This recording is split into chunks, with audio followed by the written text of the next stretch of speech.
6 முகங்களை உடைய ஒரு அருள் அனுபவ நிலை இருக்கின்றது. 6 ஆதாரத்தை உணர்ந்தவர்களுக்கு மட்டுமே தெரியும். இந்த கண் வழியாக எந்த அருள் அனுபவத்தை பெற வேண்டும், நாத பிரம்மத்தை எப்படி பெற வேண்டும், என்கண்ணிலே அமுதூரி தித்திக்கும் அனுபவத்தை நான் எவ்வாறு உள்வாங்கிக் கொள்ள வேண்டும்னு ஐயறிவு அறிந்த அக்கால் மெய்யறிவு இல்லைன்னா நான் உன்னை அறிய முடியாது.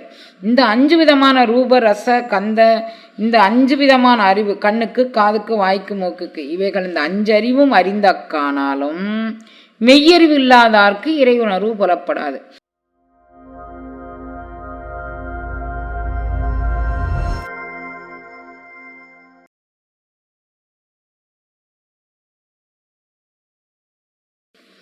எல்லாம் அல்ல சிவபரம்பொருளின் திருவருட்கருணையினால் இன்று உடற்சக்கரத்தின் உறுப்பு என்ன அப்படின்னா, புற உறுப்புக்கள்.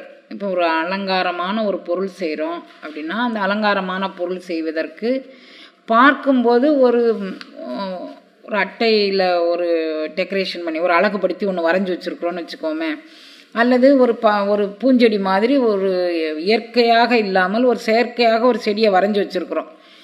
அந்த வரைஞ்சி ஒரு இடத்துல செடி மாட்டினா இது உண்மையான செடியா அல்லது இதில் வேறு என்ன செஞ்சுருக்குறாங்கன்னு பக்கத்தில் போய் லேசாக தொட்டு பார்ப்போம். தொட்டு பார்த்தாலும் அந்த தொழில்நுட்பம் தெரிஞ்சவங்களுக்கு தான் அந்த செடியினுடைய தன்மை என்ன, அது எதனால் தயாரிக்கப்பட்டது, அதில் என்னென்ன ஒட்டப்பட்டிருக்கு, என்னென்ன கழிக்கப்பட்டிருக்குன்னு அவங்களுக்கு மட்டும்தான் அது தெரியும். தொழில்நுட்பம் தெரியாத நம்ம பார்த்தா இது அசல் செடியா அப்படின்னு தொட்டு பார்ப்போம். இல்லை அப்படின்ன உடனே இது ஆர்டிஃபிஷியல் செடி அப்படின்னு மனசில் வச்சுக்குவோம். ஆனால் அந்த நுட்பம் தெரிஞ்சவங்க வந்து சொன்னால் தான் ஓ இதில் இத்தனை கெமிக்கல் சேர்ந்து இவ்வளவு தயாரிக்கப்பட்டது அப்படிங்கிறது தெரியும். அப்போது உடற்சக்கரத்தின் உறுப்பையும் காட்டி, உடலில் நமக்கு புறத்தே தெரியக்கூடிய பொருள்னால் கண் வாய் மூக்கு அப்படின்னு புறப்பொருள்கள் என்னன்னா எல்லா பொருட்களும் எவ்வளவுங்கிறது நமக்கு தெரியும். பஞ்சபூதங்கள் என்ன, பஞ்சபொறிகள் என்ன, பஞ்சபுலன்கள் என்ன, இதெல்லாம் நம்ம கேட்டு கேட்டு கேட்டு இவைகள்லாம் புறத்தே உண்டானவைகள் அப்படின்னு நமக்கு தெரியும். அப்போ உடற்சக்கரத்தையும் உறுப்பையும் காட்டி, இதுக்கு பேரண்ட நாயகன் வந்து உன்னுடைய உடற்குள்ளே கண் இருக்குது, காது இருக்குது, மூக்கு இருக்குது அப்படின்னு காமிக்கணும்னு அவசியம் இல்லை.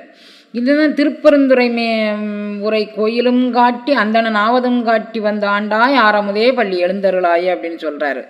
திருப்பள்ளி எழுச்சியில் பெருந்தகை சொல்லும்போது, திருப்பெருந்துறை உரை கோயிலும் காட்டி அந்தணன் ஆவதும் காட்டி வந்தாண்டாய். நான் இதுவரைக்கும் அரசு தொழிலில் இருந்தேன். அரசு தொழிலில் இருக்கும்போது எனக்கு வீரதீர பராக்கிரமங்கள், மற்றபடி உண்டான கல்வி அறிவு, கேள்வி அறிவு இவைகள்லாம் என்னோடு தொடர்ந்து வந்து கொண்டே இருந்தது.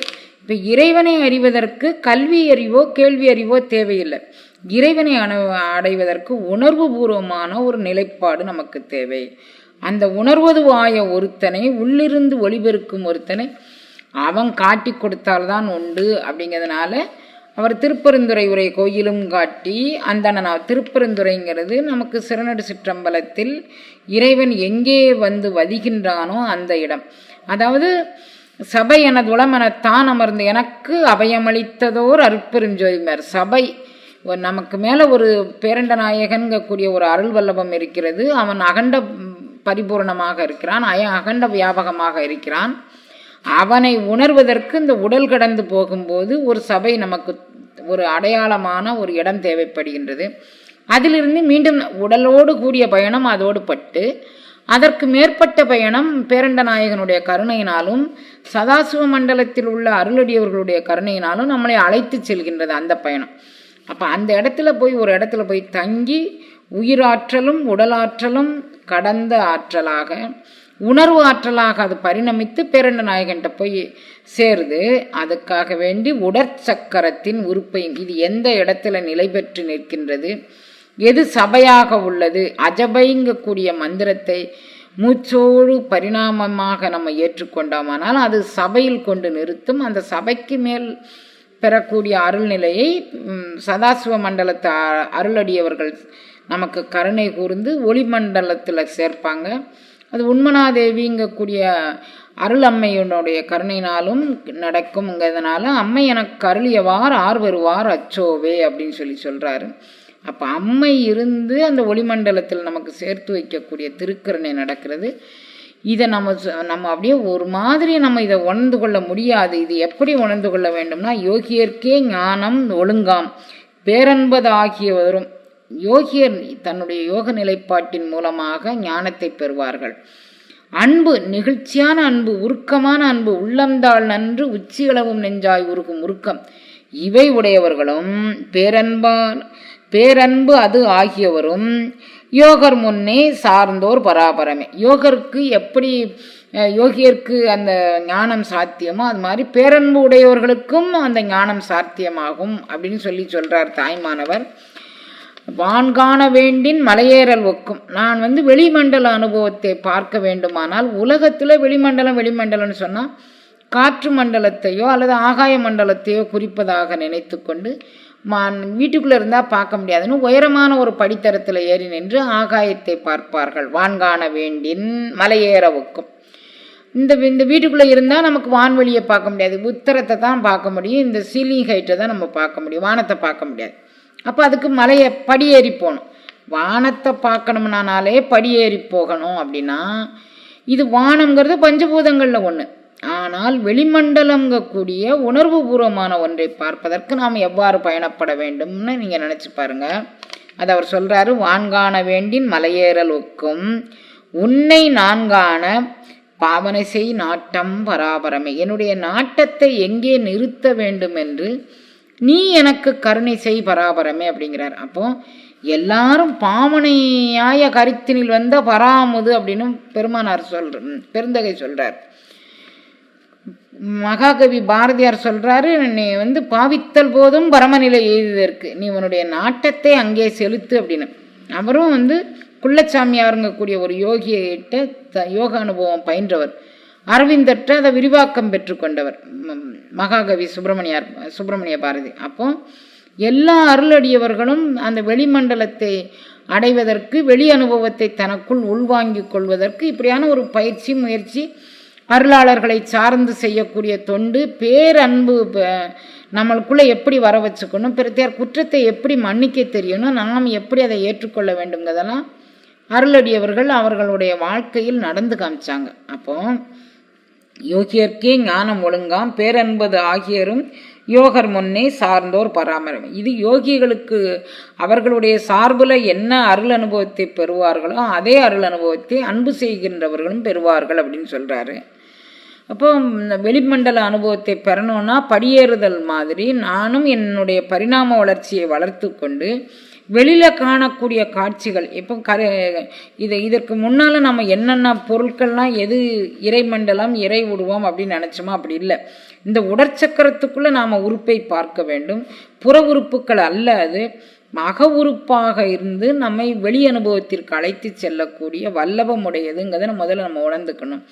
சாதாரணமாக வெட்டுப்பட்ட அந்த உடல் ஊன் சரீரமாக இருந்து அழுகி போய் ஈயார்ந்து சீ மொய்க்கும் ஊத்தை சிறு கொடில் இதுங்கிற சீயார்ந்து ஈ மொய்க்கும், அதில் அழுக்கு ஒழுகும், ஈ மொய்க்கும். அப்படிப்பட்ட ஒரு இது அல்ல அப்படின்னு நான் சொல்லிட்டு உடற்சக்கரத்தின் உறுப்பையும் காட்டி சண்முக தூலமும் சதுர்முக சுக்கமும் என்முகமாக இனிது எனக்கு அருள்.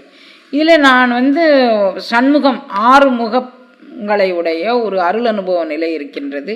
6 ஆதாரத்தை உணர்ந்தவர்களுக்கு மட்டுமே தெரியக்கூடியது. சதுர்முகம்ங்கக்கூடிய 4 விதமான கோஷங்கள், இது ஸ்தூல கோஷம், சூக்குமமான 4 விதமான கோஷங்கள் உண்டது. அதையும் எனக்கு காட்டி கொடுத்து புரியட்ட காயம் புலப்பட எனக்கு தெரியட்டு நிலையும் தரிசனப்படுத்தி நான் கண்டு கேட்டு உண்டு உயிர்த்து உற்றறியும் ஐம்புலனும் நான் ஐயறிவு அறிந்த அக்கால் மெய்யறிவு இல்லைன்னா நான் உன்னை அறிய முடியாது. இந்த 5 விதமான ரூப ரச கந்த, இந்த 5 விதமான அறிவு, கண்ணுக்கு காதுக்கு வாய்க்கு மூக்குக்கு, இவைகள் இந்த 5 அறிவும் அறிந்த அக்கானாலும் மெய்யறிவு இல்லாதார்க்கு இறை உணர்வு புலப்படாது. அப்போ இந்த 5 அறிவோடு இடகலை பிங்கலை உயிர் இவைகள் சேர்ந்தா, சூரியன் சந்திரன் உயிர் இவைகள் சேர்ந்தா அந்த புரியட்டகாயம் இந்த 5 அறிவோடு சூரிய சந்திரர்கள்ங்கக்கூடிய இடைபிங்கலையினுடைய அறிவும் உயிரோடைய ஆன்மா அறிவும் சேர்ந்து புரியட்ட காயமாக எனக்கு உள்ளதுங்கிறத நான் உணர தெரியாத அனுபவத்தில் உள்ளே நீ எனக்கு உணர்த்த வேண்டும் அப்படின்னு சொல்லார். புரியட்ட காயம் புலப்பட எனக்கு தெரியட்டு நிலையும் தரிசனப்படுத்தி இப்போ நான் தெரிதற்கு அரிதாகிய 8 நிலைப்பாடுகளை இந்த காயத்துக்குள்ளே எனக்கு தரிசனப்படுத்த வேண்டும். இந்த காயம் எதன் மூலமாக, இந்த கண் வழியாக எந்த அருள் அனுபவத்தை பெற வேண்டும், நாத பிரம்மத்தை எப்படி பெற வேண்டும், என்கண்ணிலே அமுதூரி தித்திக்கும் அனுபவத்தை நான் எவ்வாறு உள்வாங்கிக் கொள்ள வேண்டும்னு ஏற்கனவே நம்ம புறத்தில் விடக்கூடிய ஒரு ஐட்ராப்ஸ், ஒரு கண்ணுக்கு ஒரு கோளாறு ஏற்பட்டுச்சுன்னா புறத்தில் தோன்றக்கூடிய ஐட்ராப்ஸ் அந்த தடைபட்டிருக்கக்கூடிய கண்ணுக்குள் செல்லாதது மாதிரி நமக்கும் கண் அனுபவங்கக்கூடிய அனுபவம் பேரண்ட நாயகன் அருளி செய்தால் இந்த உயிருடைய முயற்சியும் பயிற்சியும் இல்லாதனா ஒன்றுமே செய்ய முடியாது.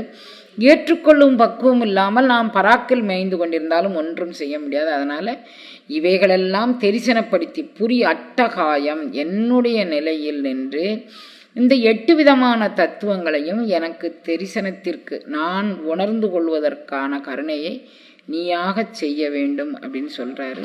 இப்போ தெரியட்டகாயம் புரியட்டகாயம் புலப்பட எனக்கு தெரியட்டு நிலையும் தரிசனப்படுத்தி கருத்தினில் கபால வாயில் காட்டி. இப்போ இந்த சபை அந்த நிலையோடு ஒன்ற வேண்டும். அன்னை சகுந்தலாவின் அருள்நாடும் அன்பர்களுக்கு வணக்கம். கல்வி, கலைகள், ஞானம் என சகல ஐஸ்வர்யங்களையும் வழங்கும் அன்னை சரஸ்வதியின் சக்திமிகு சகலகலாவல்லி மாலை வகுப்பு பற்றி ஓர் அரிய அறிவிப்பு. நமது குருநாதர் அன்னை சகுந்தலா அவர்களால் நடத்தப்படும் இந்த சிறப்பு வாய்ந்த வகுப்பு வரும் ஜூலை மாதம் 27ஆம் தேதி முதல் 31ஆம் தேதி வரை நடைபெற உள்ளது. சகலகலாவல்லி மாலை மந்திரங்களை படித்து உச்சரிக்கும் கலைகளை கற்றுக்கொள்வதன் மூலம் அறிவு தெளிவு, பேச்சாற்றல், கிரகிக்கும் சக்தி மற்றும் படைப்பாற்றல் பெருகும். மாணவர்கள், கலைஞர்கள், ஆராய்ச்சியாளர்கள் மற்றும் ஞானத்தை நாடும் அனைவருக்கும் இது ஒரு பொன்னான வாய்ப்பு. அன்னையின் நேரடி வழிகாட்டுதலில் இந்த சக்தி வாய்ந்த மந்திரங்களின் ரகசியங்களையும் பலன்களையும் கற்றுக்கொண்டு வாழ்வில் சகல நன்மைகளையும் பெறுங்கள். மேலும் விவரங்களுக்கு தொலைபேசி எண்ணை தொடர்பு கொள்ளவும். நன்றி.